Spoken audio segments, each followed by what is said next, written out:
Bueno,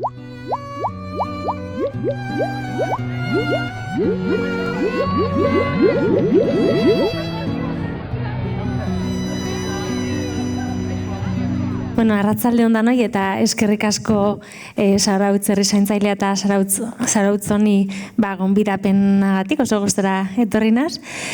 Eta, bueno, Iñakik esan daben bezala, hiltzeko gogoaren inguruan hitz egingo dut, ikerketatik begiratuko dugu esperientzia hau, baina lehenago pixkat hitz egingo dut, zergatik ikertzen dugunari buruz hitz egingo dut, ez? Ikerketa pixkat zuengana gerturatu nahi dugu gaurkoan. Orduan, bueno, hau izango da gaur aurkezpenean jarraituko duten ordena, hasiko gara zertarako ikertu horrekin, eta gero pixkat azalduko dizuet nire, nik ikertzen dudan zentruan, ze lerro ikertzen ditugun eta ze helburu daukagun ikerketa zain aringarrietara eramateko, eta gero amaituko dut, hitzeko gogoari buruzko ikerketa horren, nondik norakoak azaltzen. Orduan, lehenoko galdera, zertarako ikertu, ez? Ikerketak nolabait gaur egun dagoen jakintza hori garatu eta zabaltzeko nahia dauka, ez? Nolabait disiplina baten, kasu honetan zainketa aringarrien disiplinan beharrezkoa da ere garatzen joateko, hobetzen joateko, ikertzen joatea, ez? Hemen ikusiko duzue, etxe forma hau ikusten duzue, hau da, herrialde batek zainketa aringarriak bermatzeko izan beharko luken etxea da. Hemen ikusten duzuen bezala, lurrazpian ez, nolabait,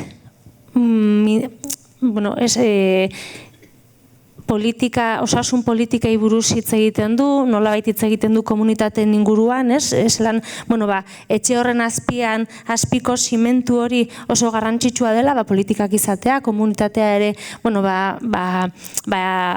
eskatzen egotea, preste egotea, baina gero, ikusten baldin baduzue, etxearen oinarria ikerketa da. Kasu honetan ez, ikerketaren gainean eraikitzen da etxea. Beraz, hemen ikusten da ez, benetan zelako garrantzia daukan ikerketak gure egunerokotasun hortan ondo edo zaintzeko eta gure disiplina hori garatzeko. Nolabait evidentzia eskaintzen du, ez?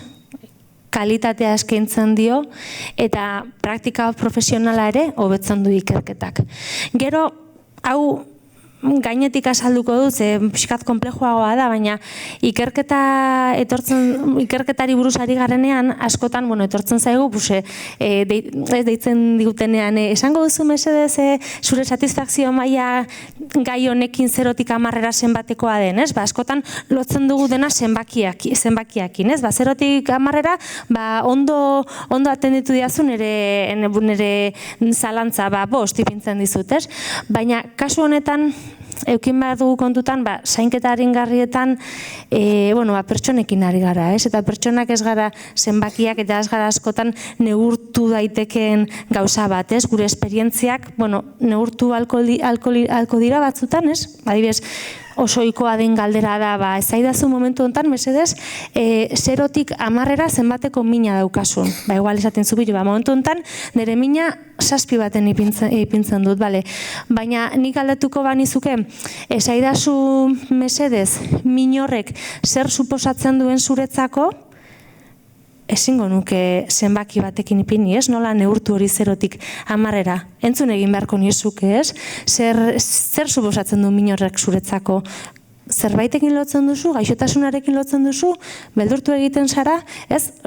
Nolabait hor sartzen da jokuan beste ikerketa mota bat, deitzen dena ikerketa kualitatiboa. Eta ikerketa kualitatibo honen helburua da, pertsonen esperientziak, subjektiboa den hori ulertu ahal izatea, bale? Ez zenbakiak bakarrik, baizik eta askoz gehiago gara, ez? Eta gainera, askotan ikusten da, ikerketan,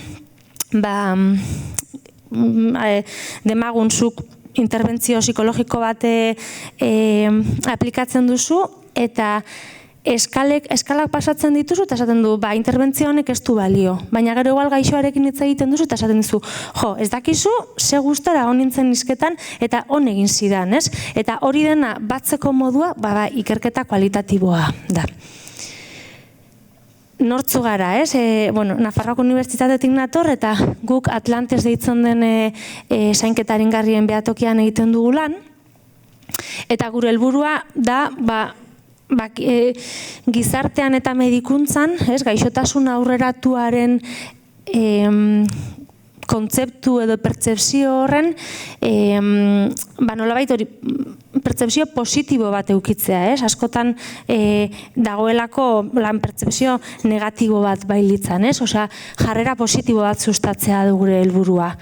Gero, nolabait ere, gure ikerketari esker nahi duguna da, pertsonaren duintasuna eta ongizate hori bermatzea eta arreta integrala sustatzea. Honek izango ditzake gure helburu nagusiak. Hortarako, egia da, 3 ikerketa lerro desberdin ditugula. Bat izango litzateke balio ukiezinen ikerketa lerroa, beste bat garapen globalaren ikerketa lerroa, eta beste bat zainketa aringarrien mezuari dagokion lerroa. Orain banan azalduko izkizuet pixkat, gainetik denak, pixkat, izan dezazuen, olako ideia orokor bat izan dezazuen. Garapenari buruz, zer egiten dugu gure ikerketan? Egiten duguna da, zainketa aringarrien, alde batetik munduko zainketa aringarrien garapena ebaluatu, ikusi, orain gabiltza olako mapa bat sortzen non ikusi dezakegun, zenbat, adibidez, zenbat zerbitzu dauden herrialdeko zainketa aringarrienak. Gero herrialde bakoitzetara sartzen baldin bazara, zenbat farmako erabiltzen diren, zenbat, datu desberdinak sortzen ditugu.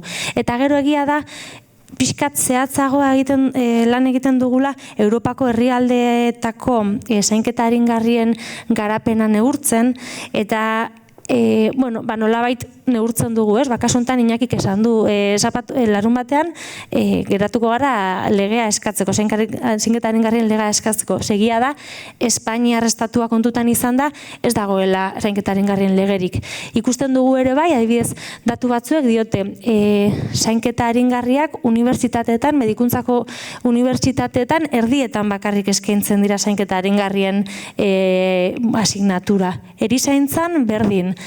Gero hemen ere, dauzkagu datu batzuk, non esaten duten, kasu honetan, 1.000 biztanleko 0,6 zerbitzu daudela.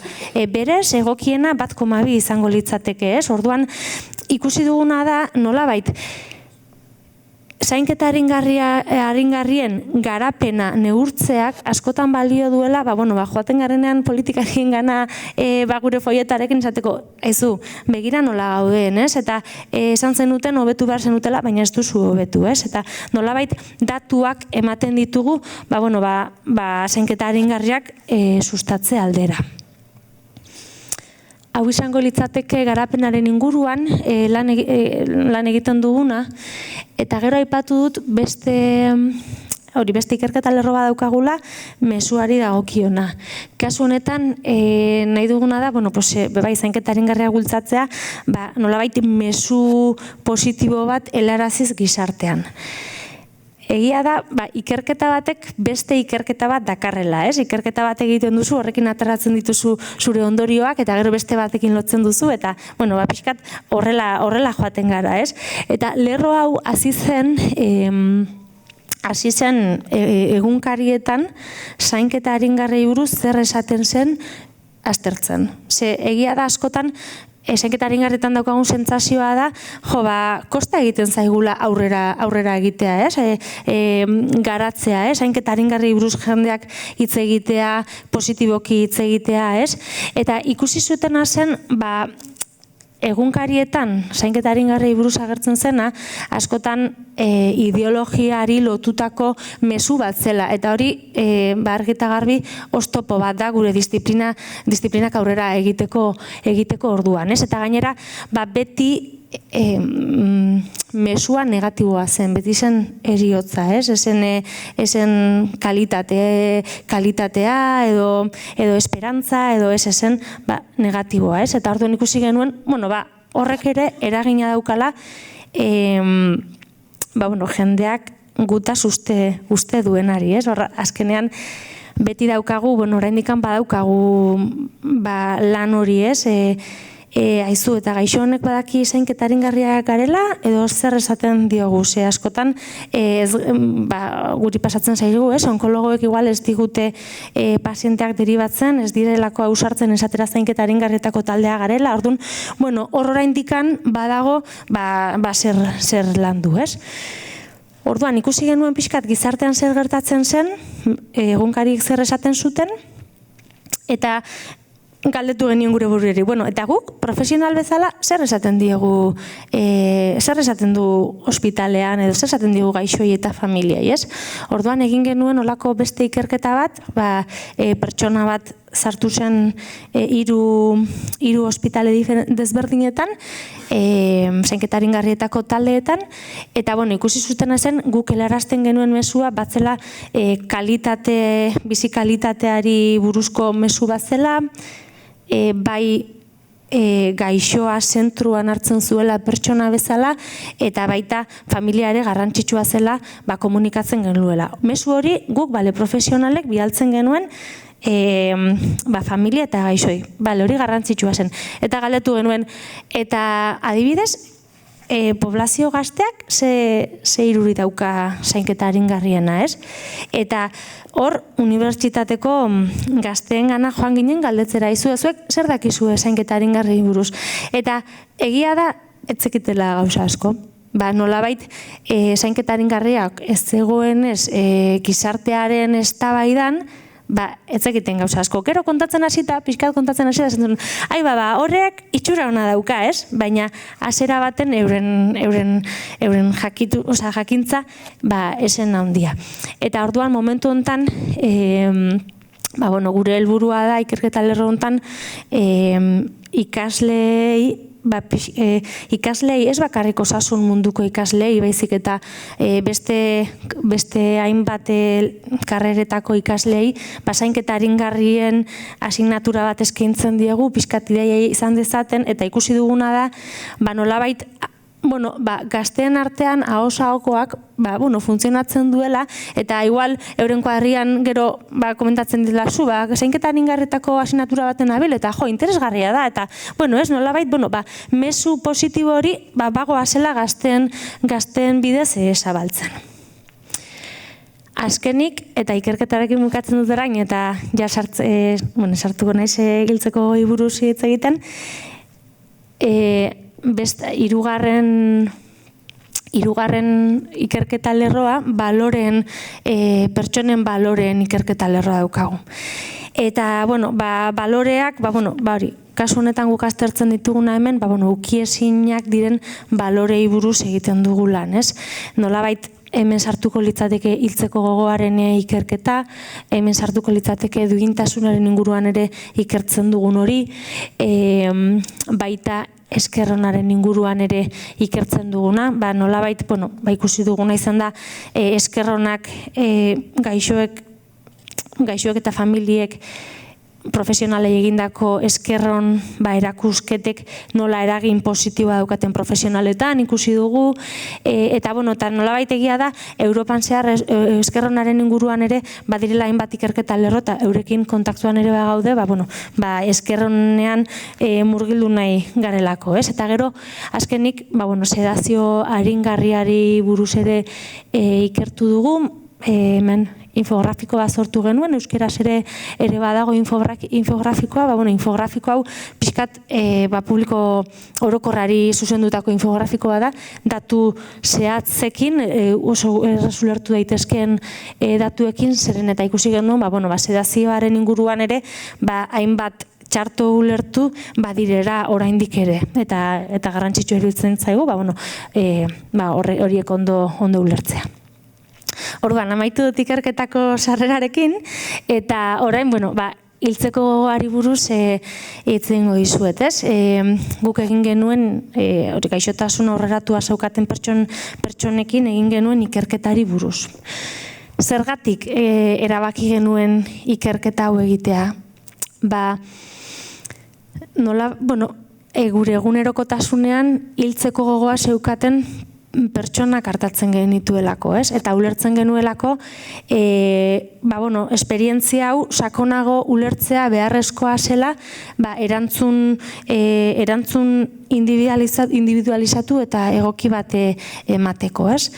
Egia da, literaturak ere deskribatu duena izan da oso esperientzia subjektiboa dela, ez? Eta gainera askotan ez dela hitzak berak esaten duena, ez? Askotan esaten ari dena pertsona, naiz eta esan hiltzeko gogoa daukat, agian esaten ari dena da lagundu mesedez ezin dut gehiago edo beste hainbat gauza, ez? Orduan, esan genuen, hau oso garrantzitsua da, ikusten dugu gure realitatean gertatzen ari dela, gaixoek hau esaten dute eta iker dezagun, ez? Eta gainera gure kontestuan ikusi genuen etzegoela aurren beste ikerketa honi buruz eginda, eta azkenean, Europako beste ikerketek balio dute gure kontestuan ere bai, baina egia da kulturalki ere, desberdintasun batzuk badauzkagula, ez?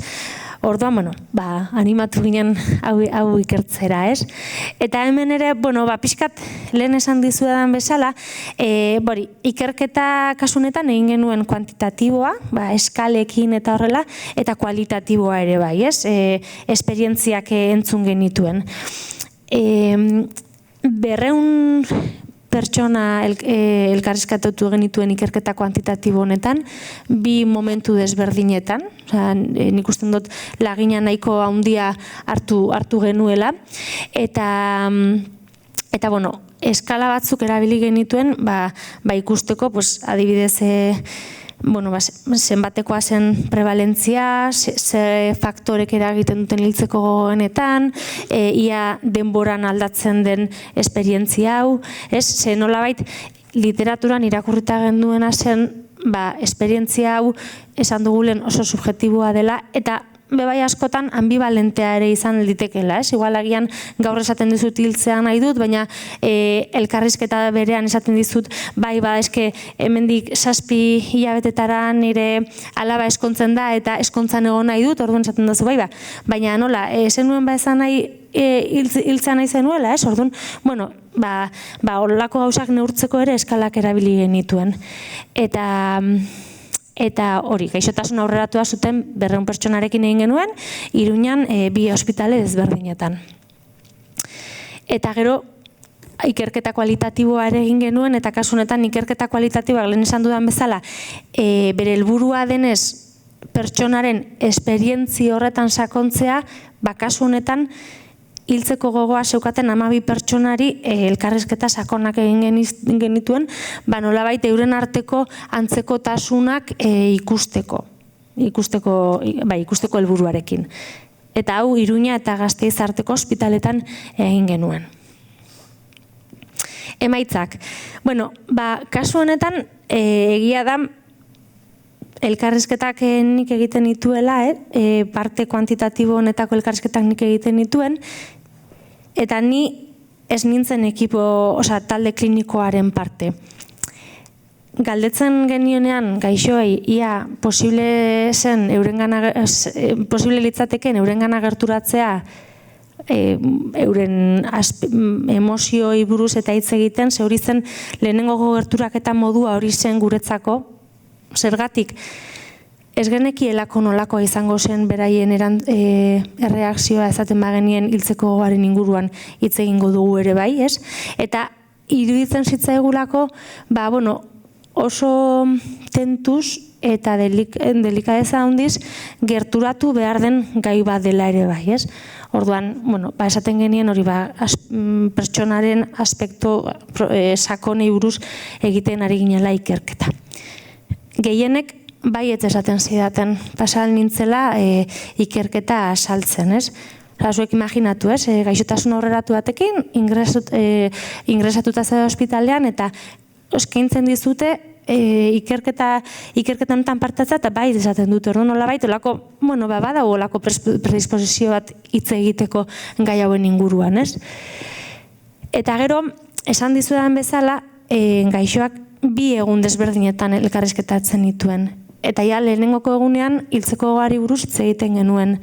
Beraz, bigarren egunerako, hor hiltzeko gogoari ere buruz hitz egingo genuela ere pertsonek basekiten, ez? Eta gehienek bai esan zuten berriro ere elkarrizketatuak izan nahi zutela, ez?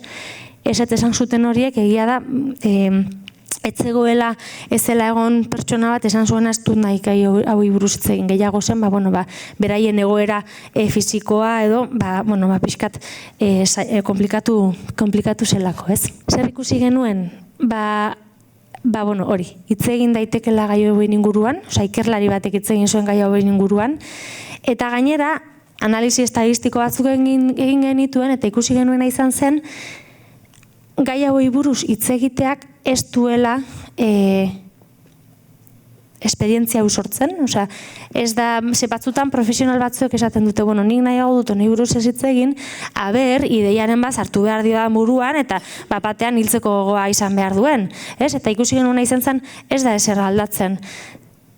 Kontrara, ikusi genuen, hiltzeko gogo hori pixkat murriztu zela pertsona horietan. Eta hau eskalek ez duten batu, baina egia da gure esperientzia basela pertsonek gustora hitz egiten zutela, gustora adierazten zutela beraien emozio hau. Zergatik, askotan errudun sentitzen zirelako hau sentitzeagatik, ez? Eta orduan, adibidez, gizon bat gogoratzen dut, nik elkarrizketatarako beti eskatzen nuen ia pertsona, gaixoa, bakarrik geratu zitekeen, baina beraiek nahi baldin bazuten familiakoren bat geratzea, niretzako ere ondo zegoen. Lehenengoko elkarrizketan berak bere emaztea geratzeko esan zidan. Eta orduan galdetu nionean hiltzeko gogorari buruz esan zidan, horrelakorik ez daukat. Primeran. Bigarren egunean joan nintzenean, berak emazteari irtetzeko esan zion. Hor berak nahi zuena egiten genuen, ez? Eta galdetu nionean hiltzeko gogoi buruz esan zidan, badauzkat. Kontua da aurreko egunean ezetzan izula, nire emaztea aurrean zegoelako, baina bai izaten ditut, eta, bera, errudun sentitzen zen, esaten zuen, ez? Nire emaztea hemen dago, ni zaintzen egunero, eta gainera nik pixu bat gehiago ipiniko diot, eta kontatu behar diot hiltzeko gogoa dudala, pixkat hori, ez? Esan dudana.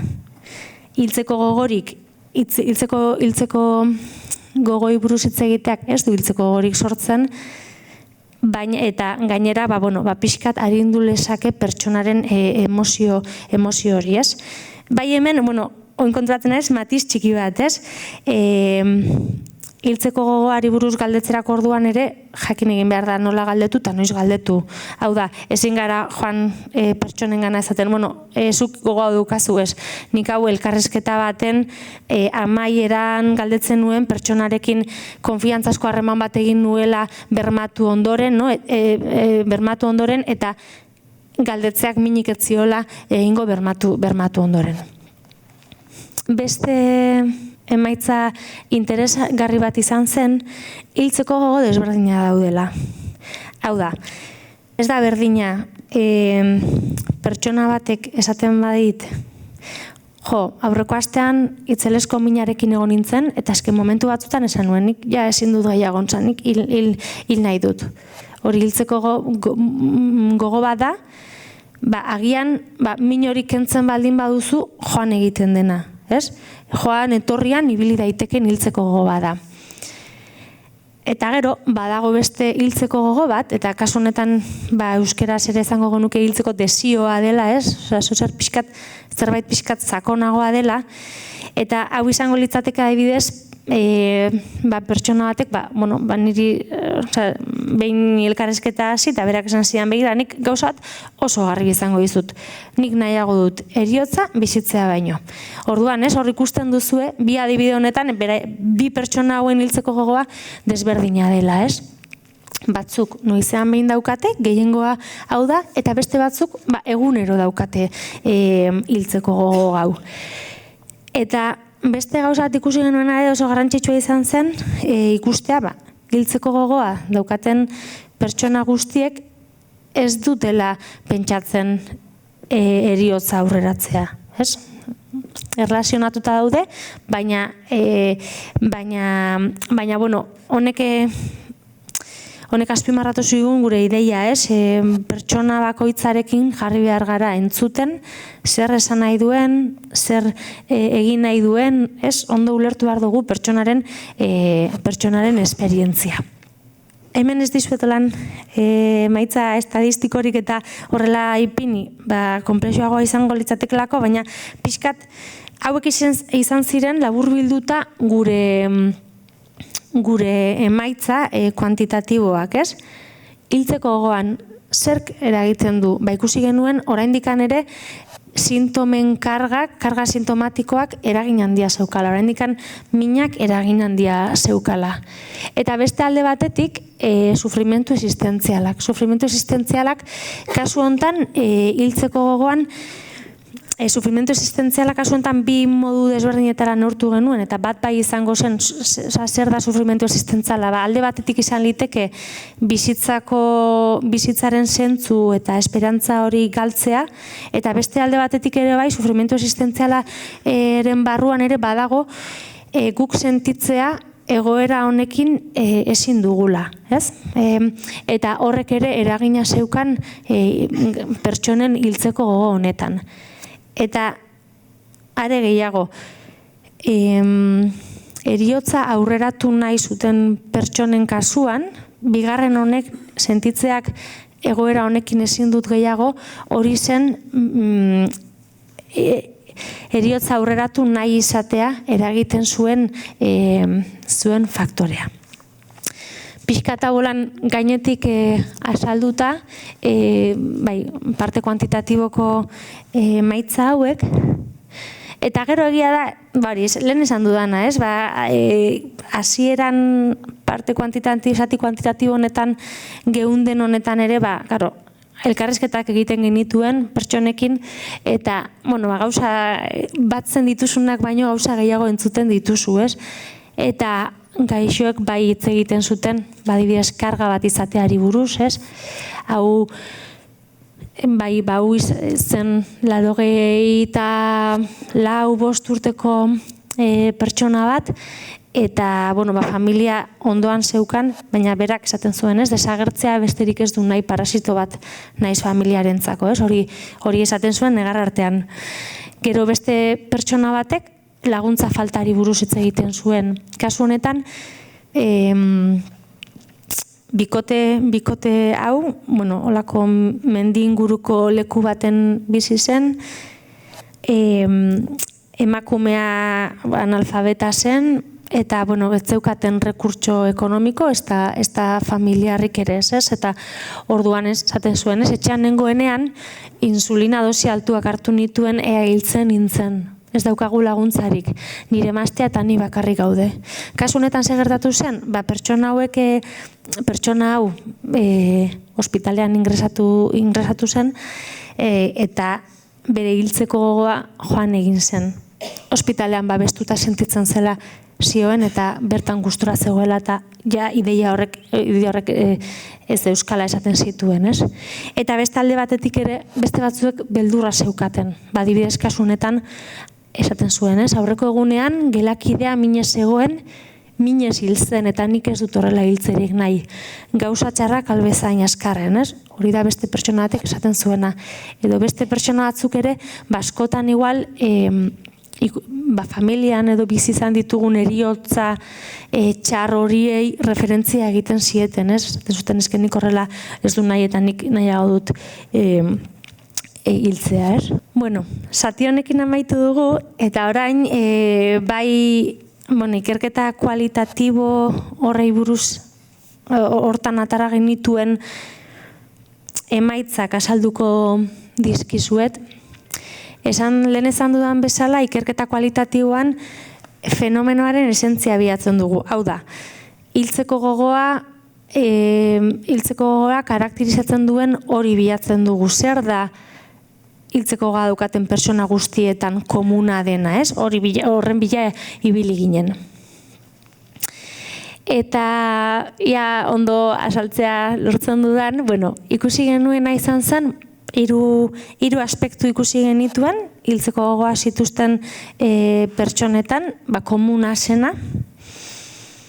Eta, ikusi genuena izan zen, nolabait, gaixotasunaren prozesuan literaturak asko deskribatzen duena da, askotan pertsonek nolabait trantsizio bat egiten dutela, ez? Lehen zer nintzen, nor naiz orain, baina, bide bat egiten dut, ibilbide bat egiten dut, bide honetan. Hemen ikusi genuena izan zen da, hiltzeko gogoa zeukaten pertsona askok nolabait geldi bezala zeudela prozesu horretan. Nolabait hori ez, agian honekin ikusiko dugu ez, momentu horietan zure bizitza birplanteatzen hasten zara. Pertsonak hasten dira, beraien bizitza birplanteatzen, baina paralizatuta bezala daude momentuan, eta esaten zuen, ez? Kasu honetan ez daukat bikoterik, sarritan bakarrik nago eta ez dakit. Un horietan hainbat kontu datorkizu burura, ez? Nolabait hasten da pentsatzen, ez? Bizitzaren iragankortasunaz, zer nintzen, nor naizen, nor izango naiz, eta hor hasten da pertsona bere buruarekin hausnarketa bat egiten. Baina ze gertatzen da, hausnarketa hau egiteko momentu hortan pertsonak sentimentu mingarriak dituela, hau da, tristura, edo itxaropen falta, edo sufrimentua, ez? Eta orduan, nolabait pertsona hautsita dagoen sentsazio horrekin dago, ez? Dolu hori egiten, egoera honek ezin naiz atzera itzuli egoera honetatik, ez? Ezin dut aurrera egin, eta guk horrezaten gonduna da nolabait tunel ikuspegi bat bezala dagoela, ez? Egoera, geldi nago, eta ez dut gero hobe bat ikusten, ez dut argia ikusten. Ze ikusten dudan geroa, oingo perspektibatik bakarrik ikusten dut. Adibidez, pertsona honek esaten zuena, ez? Orain hau da dagoena. Ez dut ezer egiten hemen, ez dago ezertarako esperantzarik. Geratzen zaidana, hau da, ohean egotea eta kito. Hau da, pixkat, hori, ez? Pertsona egoten den egoera. Eta nolabait egoera honetan, pertsona indargabe sentitzen hasten da, ez? Eta beste beretzako garrantzitsuak lirateken beste gauza horiek ere garrantzia galtzen dute, ze horren importantea da gaixotasuna bera momentu horretan, ez duela besterik ikusten, ez? Adibidez, pertsona honek esaten zuena oso zaila da. Gaixotasuna horren presente izateak egun osoan zehar, zuretzako garrantzitsuak diren beste kontuetan ezin egon ahal izatea eragiten dizu. Adibidez, nire emazteak eta nik 50 urte daramatzagu elkarrekin. Gauza asko egin ditugu, baina orain ez naiz ezer egiteko gai sentitzen. Ezin naiteke berarekin jatetxe batera joan, ez bai daukat indarrik. Beraz, zentzu gabeko bizitza baten luzapena dela nirea deritzot. Nolabait hori, gaixotasunak, oraindik egia da gauzatzuk ezin dituela egin, baina egin ditzakeen gauza horiek ere nolabait itzali ditu, ez? Eta pertsonak hori da, saiakera bat egiten du bere buruarekin konektatzeko, galdetzen du nor naiz ni, ez? Baina nolabait hori bizirik dagoela sentitu nahi du oraindikan, baina sentitzen dituen sentimentu horiek gain hartzen diola ikusi genuen, ez? hori gutxi balitz, pertsonek komentatzen dutena da, galera progresibo bat ere daukatela. Badaude hori gaixotasunaren ondoriozko galera progresibo bat, izan daiteke ongizatea galtzen dut, mina daukadalako, izan liteke bizitzeko zentzua galtzen dut, nire autonomia galdu dut, esperantza galdu dut, nire bizitzaren kontrola galdu dut, nolabait gehitzen doaz pertsonaren egoera horri beste galera batzuk, adibidez, pertsona batek esaten zuen, ezin dezaket nire kabuz ezer egin, denerako laguntza behar dut, nire senarrak zaindu behar nau. Ahul eta nire burua zaindu ezin da sentitzen naiz, eta egoera honek harrapatuta nauka. Hori esaten du pertsona batek, beste batek adibidez, arnasteko zailtasuna dut une oro, baita nekea ere, jateak eta edateak nekatzen nau. Zaila da, nire gorputza gainberan dagoen gorputz bat da. Nolabait, gauzak gehitzen ari zaizkio, eta gainera, komplikazioak ere gehiago agertzen dira, edo batzutan komplikazio hauek ere luze irauten dute eta pertsona nekatu egiten da, Adibidez, esaten duen nean honek, nire gorputzean preso nago, nire gorputza badoan gorputz bat da, hiltzen ari den gorputza da, ez du ezertarako balio, ez du bizitzeak merezi, izan ere ez daukat hobetzeko aukerarik, egunero okerrago nago, gauzak zailtzen ari da. Pixkat, hau da ikusi genuena, nolabait hori, norbere buruarekin konektatzeko saiakera, baina tunel batean egongo bagina bezala, gure inguruan tristura eta sentimentu mingarriekin eta ezin aurrera egiteko sentsazio horrekin. Hori da pixkate ikerketa honek eman zizkigune pistak, nolabait ulermena, pertsona hauen ulermena. Ondorio bezala, bi ikerketa hauek uztartuta, esan genezake nola oraindikan sintomek ze eragin daukaten, eta horrek pentsarazten digu base behar daukagun benetan sintomen kontrol espezializatua egingo duten profesionalak edukitzeaz, eta pixkat horrek lotzen dugu ez dauzkagula zerbitzu nahikoa, eta gainera ez daukagula unibertsitateetan zainketaren garretako asignatura unibertsitate guztietan, ez daukagula formatzkuntza nahikorik, adibidez.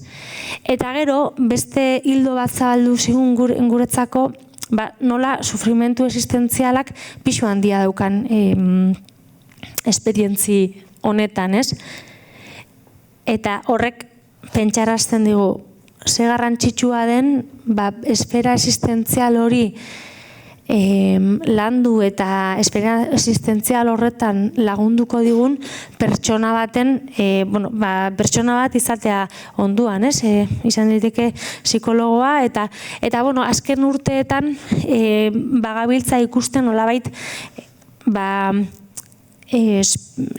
esfera existentzial honetan, espiritualitatea ere pixkat zabalago ulertzen ari dela, aurrekoan galdetzen nion pertsona batei, gaixo batei galdetzen nion pertsona espirituala sentitzen zara, eta esan zidan, begira, azken aldian ez naiz izan, baina azken aldian, pixkat, mindfulness edo norbera ganako begirada hori lantzen ari naiz, nire espiritualitate hori lantzen ari naiz, orduan, pixkat, espera hori ere lagundu behar dugula asaleratzen digu ikerketa hauetako emaitzek, eta nolabait norberarekin konektatze hortan ere, bertan egon beharko ginatekeela gogorarazten digu. Orduan, lehen esan dizuet, ikerketa batek beste ikerketa badakar, eta ikerketa hau bukatu genuen, eta, pertsonalki ni bukatu nuen, olako batek izaten hemen, zerbait egin behar dugu, badago nun hobetu, badaukagu nun hobetu, utxune handiak daude, eta pertsona asko sufritzen ari dira, eta zer egin genezake. Orduan, buruan, geneuzkan olako ideia batzuk, duintasunari buruz, guk ikertu izan dugu duintasunari buruz, duintasuna guk ulertzen dugunagatik, da denok izateagatik bakarrik daukagun balio hori da, ez? Gero zer gertatzen da, askotan gaixotasunaren bide honetan, gaixo dagoen pertsonak bere duintasun hori minduta edo jeitsita sentitu alduela. Eta horretarako asko aipatzen den gauza bada, kasu horietan ze garrantzitsua den, badago duintasun soziala esaten zaion hori ez, ze garrantzitsua den ondokoek nola begiratzen gaituzten, ez? Ze begirarekin begiratzen haute, gaixo bat ikusten dute, edo ikusten haute ni, ez? Hori oso, pixkat ideia horrekin ere geunden.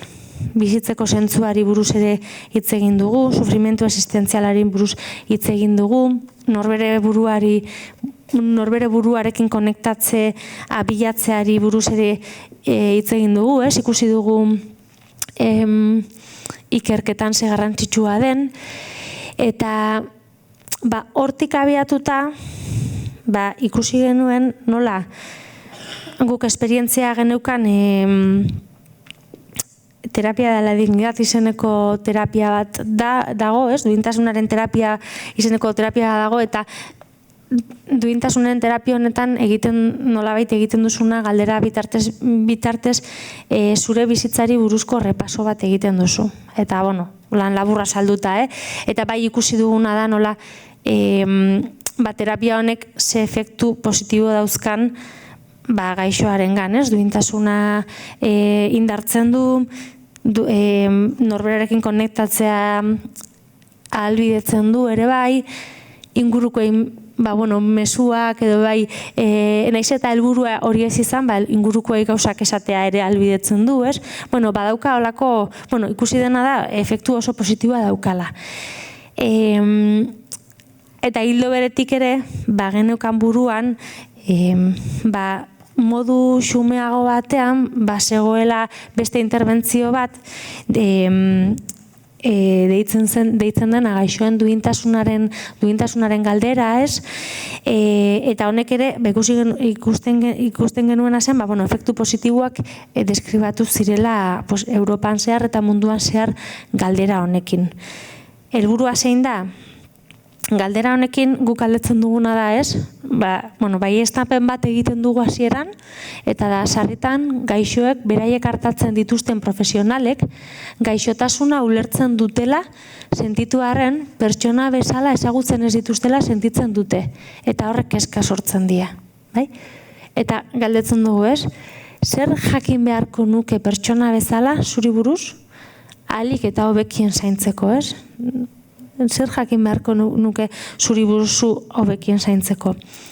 Nolabait galdera honekin ikusi da pertsonen duintasuna indartzen dela, duintasuna indartzeak dakar bizitzako zentzua ere indartzea, ez? Olako zirkulo bat sortzen da aipatu ditudan faktore guztien artean, ez? Positiboki indartuak ikusten dira, ez? Eta, momentu honetan, ikerketa lerro honekin gabiltza, eta egia da, nik uste dut, denok, ez? Orain galdera irakurri duzuela, ez? Igual, hasi zarete pentsatzen, ez? Nik zezango nuke, nik orain dikan ez dut pentsatu, ez dakit, baina hasten gara, ez? Olako repaso bat egiten, ez? Zer esango nioke, ez? Eta gaixoek esaten didatena, benetan galdera oso garrantzitsua iruditzen zaiela, ez? Bilatzen dugu honekin, egia da, gaixoarengan efektua izatea, ez? Aipatu ditut duintasuna indartzea,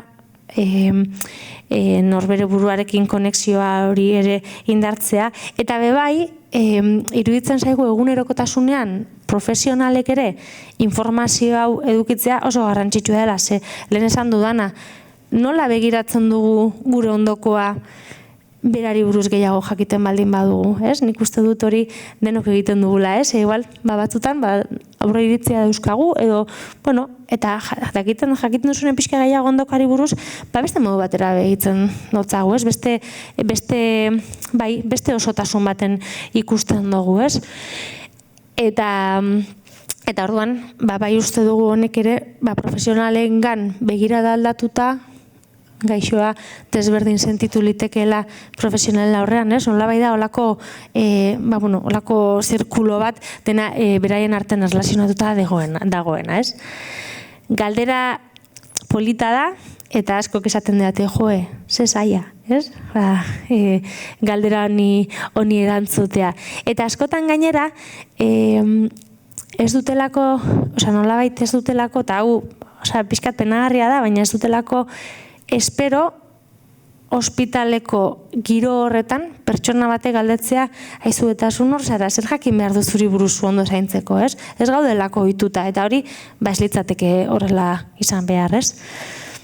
Eta, hemen ipini dizkizuet, aipatzen dituzten gai batzuk, bai askok gaixotasunaren inguruan hitz egiten dute, zelan beharko luketen informazioa helaraztea, edo gardentasunaren inportantzia, eta bar, gero beste batzuk bai hori egiten dute hori, ez? Nor naiz ni, ez? Nor naiz ni, zer kontatuko dizut niri buruz, eta batzuk esaten diate begira izan naiz, pertsona bat, super soziala, dauzkat lagunak leku guztietan, edo beste batek, ni daukatela familia bat, super handia, oso batuta gaudela denok, edo, bakoitzak pixkat berantzako importantia dan hori komentatzen digu, ez?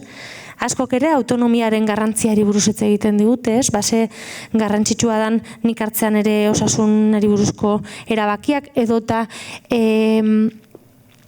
hemen ospitalean nagoen honetan, nik nire burua garbitu badezaket, nik garbitzea eta ez etortzea, orain nik garbituko zaitut, eta pixkat errespetatzea egin aldudan hori, ez? Eta gero beste batzuk ere, esfera espiritualari ere importantzia ematen diote, lehen aipatu bezala, hainbat, espiritualitatea beraren ulermen handienean bezala hartuta, ez? Orduan, pixkat, hau da nik gaur kontatu nahi nizuena, hortan egiten dugu lan, eta hortarako hori ilusioz gaude ez, eta orain, bai hori esan didate, galderetako tartea dela, que ez dakite zuek denona da hitza, denona da eztabaida, nahi duzuen bezala dena dago ondo, hori. Sartzea gaixotzea da? Nik esango nuke ezetz, ez?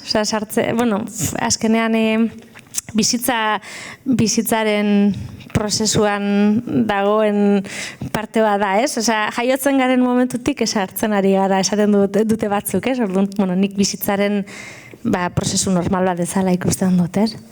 Gaixotasun aurreratuari buruzari nintzenean, gehiago zen, gaixotasun, bai senda ezin baten inguruan hitz egiten dute, ez sartzearen inguruan.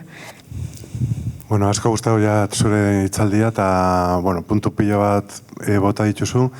Hasieran komentatu esate baterako, bildur hori daukaguna, hitz egiten baldin badugu oneri buruz, eragingo dugula eta desenkadenatuko dugula gogo bat pertsona horrengan. Eta nik uste dut askori etorri jakula burura gertatzen dena suizidioarekin, ez? Eta gainera oso lotuta dagoela, ez? Suizidioari buruz hitz egiten baldin badugu, nolabait ekartzen ari garela edo eta gustatu zait asko nola ikertu dozuen eta horren inguruan, ez?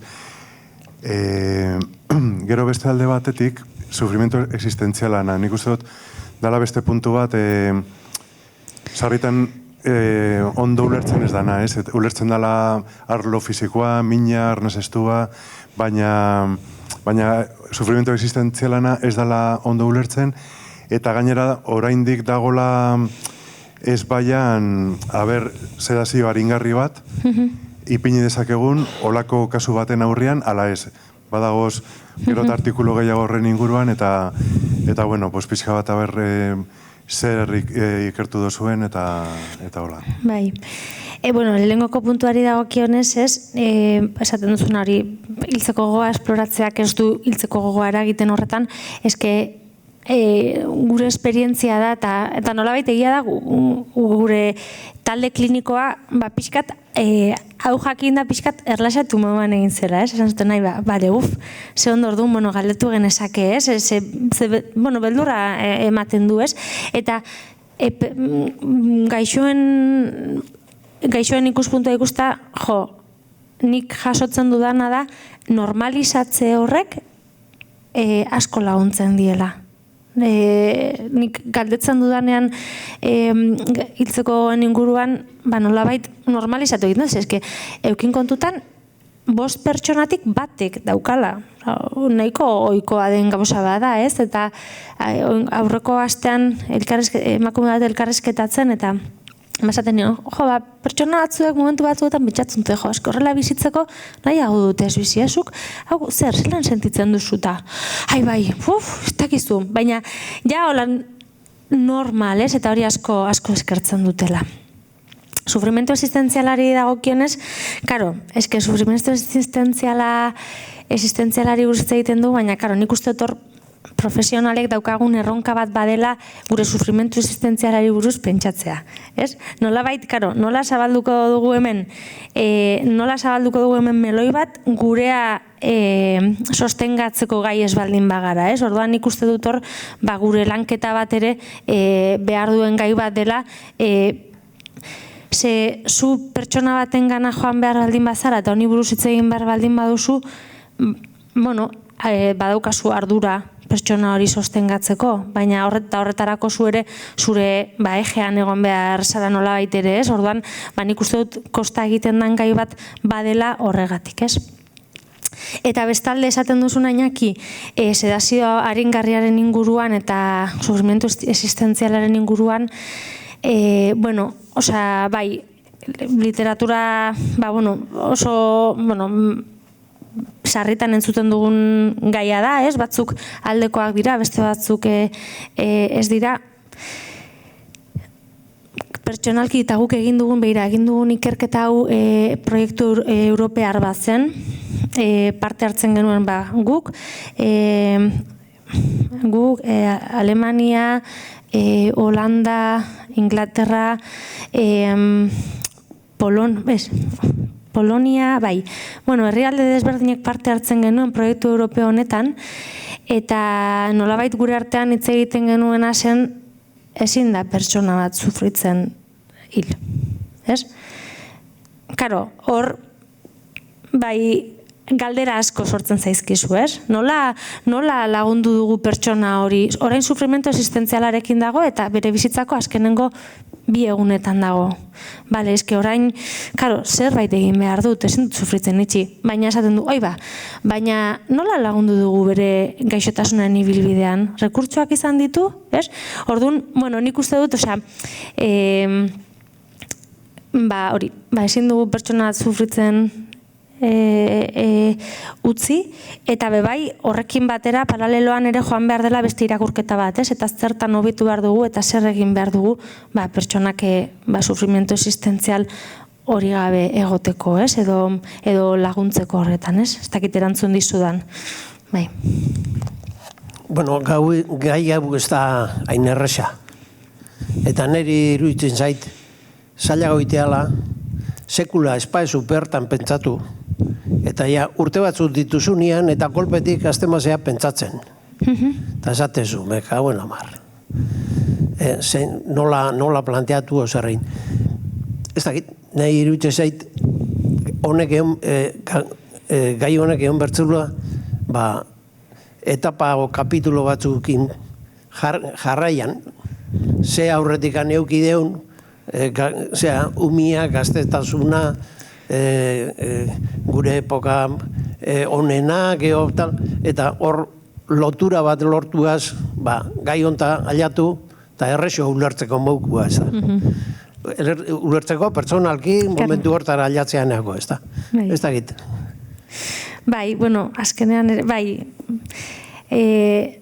diozu nola bizi esperientzia hau, nola bizi izan garena ere kontutan hartu behar dela, ez dakit ondo ulertu zaitudan. Edo gaurko sesioari buruzari, gaurko hitzaldiari buruzari zara. Ez, planteamentu pertsonal bezala, Karo, ari baten barruan. karo, hori da. Karo, hori da.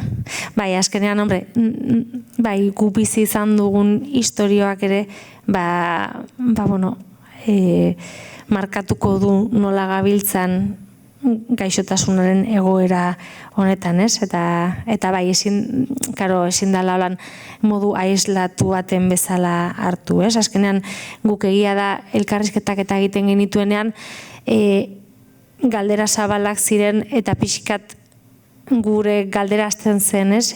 Bueno, hasi zaitez hasieratik, eta pertsona batzuk hasten ziren hitz egiten diagnostikoaren lehenengo aldetik orain dela 15 urte, beste batzuk nun bizi izan ziren, ez? Eta egia da, pixkat guzti hori ere kontutan hartu genuela, ez?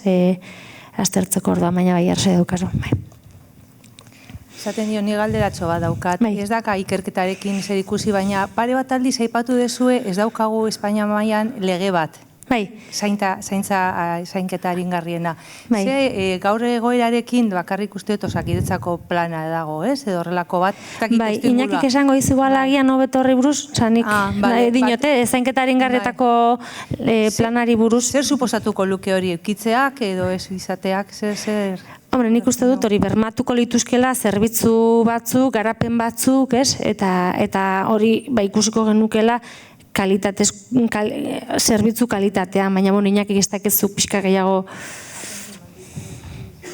Bai, da pixkat hausnarketa rekurrente azken urte hauetan, eta ere gehiago eutanasiaren legea martxan ipini eta gero, pues nolabait, nahitan nahiez eta Holandan eta Belgikan ere bai, oza, direla veteranoenak, bide nagusia izaten da zainketa aringarriena.